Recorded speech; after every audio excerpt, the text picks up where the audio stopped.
আসসালামু আলাইকুম। পটুয়াখালী যাওয়ার পথে একটু ভিডিও করলাম।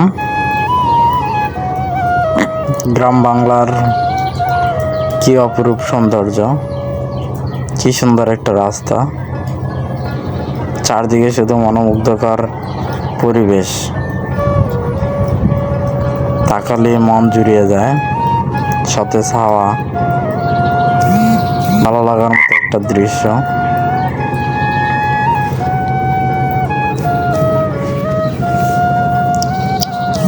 অনেক সুন্দর একটা দৃশ্য,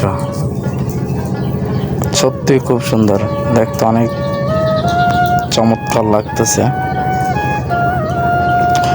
গ্রামের সৌন্দর্যের প্রেমে মানুষ এমনি পড়ে না। মাশাআল্লাহ, খুবই চমৎকার।